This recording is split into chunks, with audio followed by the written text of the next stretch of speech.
Olá pessoal, tudo bem com vocês? Vamos para uma correção comentada aqui do último exercício de geografia que foi passado para vocês. Eu vou dar um resumão sobre o assunto da aula e depois eu vou começar a correção, ok? Então, nós estamos falando aí sobre geopolítica. Vou voltar aqui um pouquinho, geopolítica no pós-guerra, né? Então, vamos lá. Havia acabado de acontecer a Segunda Guerra Mundial, que terminou em 1945, e saem vencedoras aí União Soviética e Estados Unidos.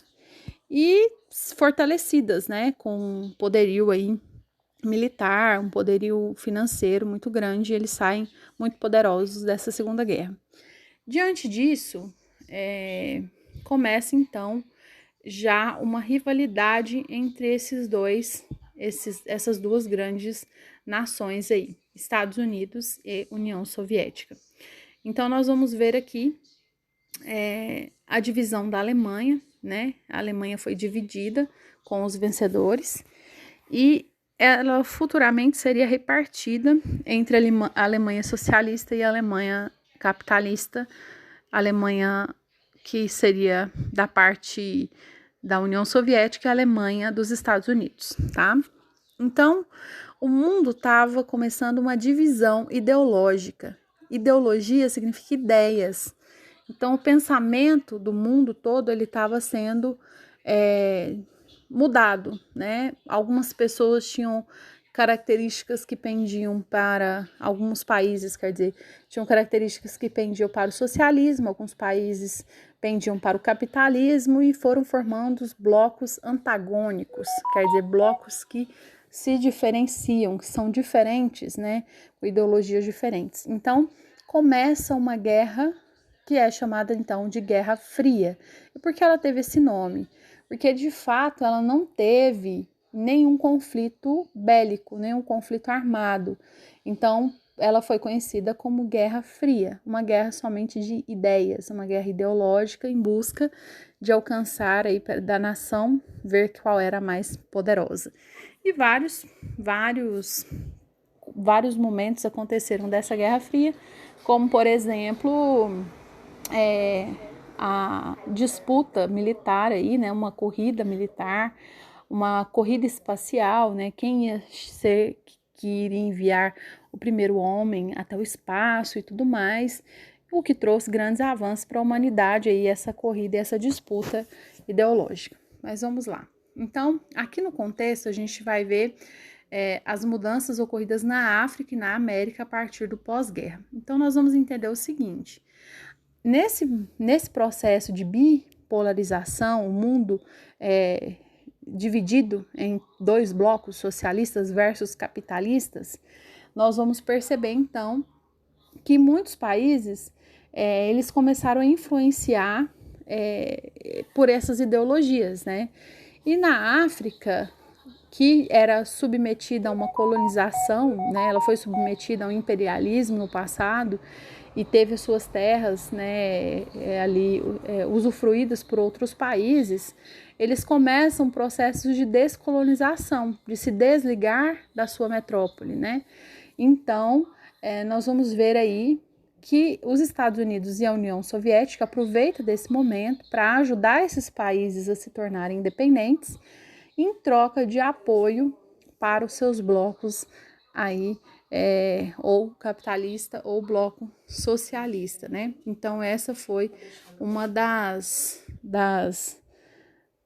corridas também desse processo aí, que foi conquistar países para os seus blocos, né?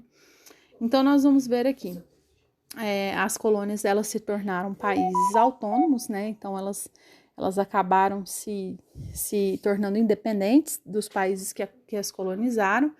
E nós vamos ver aqui que esse processo ele gerou alguns conflitos entre grupos étnicos, ele gerou alguns conflitos entre milícias, né? Então houve alguns conflitos também nesses países por conta desse processo de colonização aí, que foi feita de uma maneira errada, né? A partilha ela não ocorreu como deveria ser. ao invés de ter respeitado os limites geográficos já existentes, foram colocados e impostos limites pelos europeus. Então, isso não respeitou tribos que eram rivais, não respeitou limites, né, que existiam no passado. O que ocorreu aí diversos conflitos entre as nações, tá? Então, vamos lá. Número 1. Por que, sob o contexto da Guerra Fria, especialistas descreviam um cenário de então como mundo bipolar? Exatamente por isso. Era uma oposição entre o socialismo e o capitalismo, visto então como dois polos em oposição, e o mundo ficou dividido entre esses dois polos diferentes aí, o socialismo e o capitalismo, visto como então mundo bipolar. Pesquise e responda. Quais são as principais diferenças de ponto de vista entre a visão capitalista e a socialista da economia? Então, vamos falar rapidamente aí.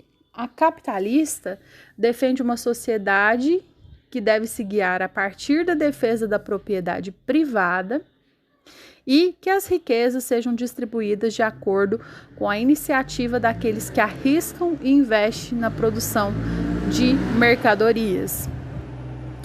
Já no socialismo, nós vimos aí que a desigualdade social se apoia na posse da propriedade privada pelos exploradores, que força os explorados a não terem outra escolha que não seja ser um subalterno, obrigado a vender então a sua força de trabalho, defendendo assim que a propriedade não seja mais privada, sim pública, de modo que as riquezas sejam melhores distribuídas aí na sociedade. Então, no capitalismo, a defesa principal aí é a propriedade privada. Por exemplo, a minha casa, ela é minha, né? Eu comprei, paguei, ela é minha propriedade. E no socialismo, já defende que a minha propriedade, que foi compra e paga pelo meu dinheiro, ela seja, então, entregue ao governo para que ele distribua essa propriedade de acordo com a necessidade e ele vai decidir e definir, então, para onde irá a minha propriedade. Número 3. Entre os Estados Unidos e a União Soviética, por que a paz era impossível e a guerra improvável?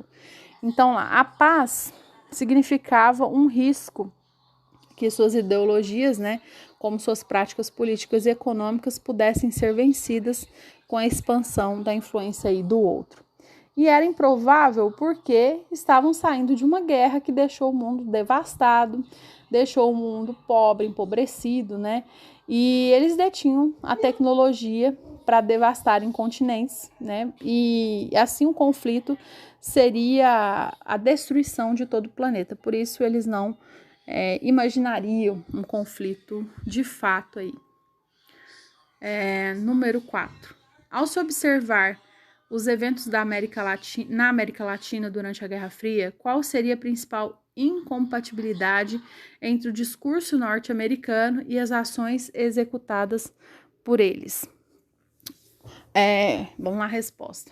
Com o discurso de liberdade de pensar e agir, voltado principalmente à economia, eles incentivaram e auxiliaram a retirada forçada de governos eleitos democraticamente na América Latina para a ascensão de governos militares que eram patrocinados, então, pelos Estados Unidos. Então, nesse momento, nesse período aí, nós vamos ver que muitas ditaduras, né, começaram a acontecer na América Latina, financiadas pelos Estados Unidos, por conta aí desse processo de bipolarização. 5. Pesquise e explique os principais pontos do cenário econômico do Brasil no período da ditadura. Então, vamos lá.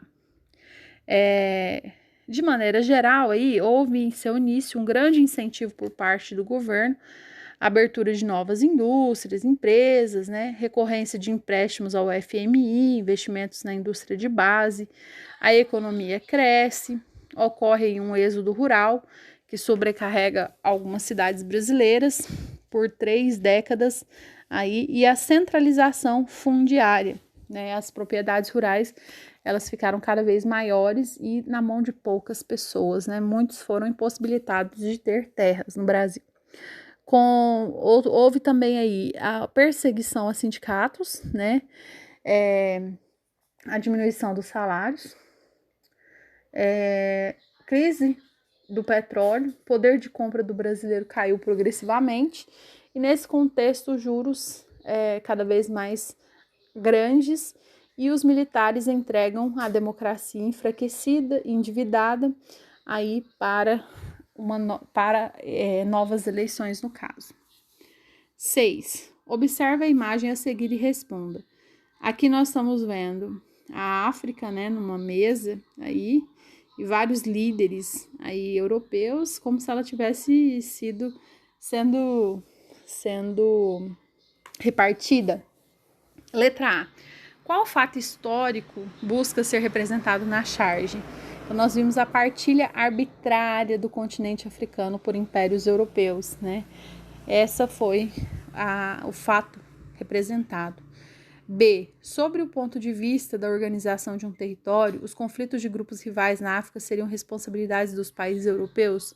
Por quê? Sim, porque eles colocaram no mesmo território grupos rivais, né?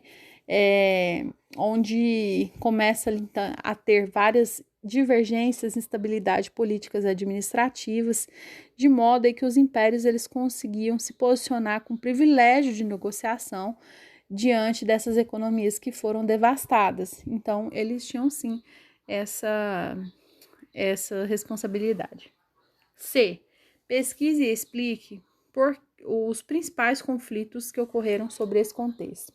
Então, foram vários os conflitos, mas alguns aqui que a gente vai ver foram evidenciados aí, aconteceram por conta de diferenças étnicas, né? Étnicas é povo, né? Diferenças de povos, de raças. E nós vamos ver aqui um conflito em Ruanda, no Mali, no Senegal, Burundi, Libéria, Congo, Somália e outras disputas territoriais também, Serra Leoa, Somália, Etiópia, que são religiosas, por exemplo, na Argélia e no Sudão. E diversas outras aí que a gente vai ver, o apartheid na África do Sul. Então foram diversos os conflitos por conta desse contexto aí de partilha arbitrária no continente, ok? Espero que tenham gostado da correção, tenha uma boa aula e qualquer dúvida pode me chamar, ok?